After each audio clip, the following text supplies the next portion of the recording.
যে আজকে এই শীতের এই বিকালে আপনারা আমাদের ডাকে সাড়া দিয়ে আজকে এইখানে এসেছেন। আপনাদের শত ব্যস্ততার মাঝেও আমি জেলা বিএনপির পক্ষ থেকে আপনাদেরকে অভিনন্দন জানাচ্ছি।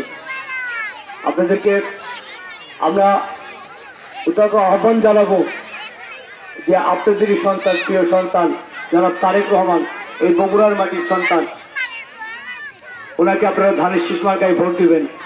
উনি বগুড়াতে এসেছিলেন, আপনাদের কাছে সকলের কাছে সালাম পৌঁছানোর জন্য আমাদেরকে দায়িত্ব দিয়েছেন। উনি অসুস্থ, দীর্ঘদিন দেশের বাইরে ছিলেন, ওনার শরীর খারাপ, অসুস্থ অবস্থায় জ্বর, গায়ে জ্বর, কাশ, তারপরে বগুড়ায় এসেছিল। এই সাতগ্রামেও আপনাদের গণসংযোগে আসার কথা ছিল, কিন্তু ওনার সমস্ত শিডিউল বাতিল করে শুধু জনসভায় বক্তব্য দিয়ে উনি আমাদের সঙ্গে আপনাদের প্রতিনিধি যারা চেয়ারম্যান সাহেব ছিল, লয়েড সাহেব ছিল, সাতগ্রাম ইউনিয়নের বিএনপির প্রতিনিধিদেরকে আপনাদের কাছে সালাম পৌঁছে দিয়েছে।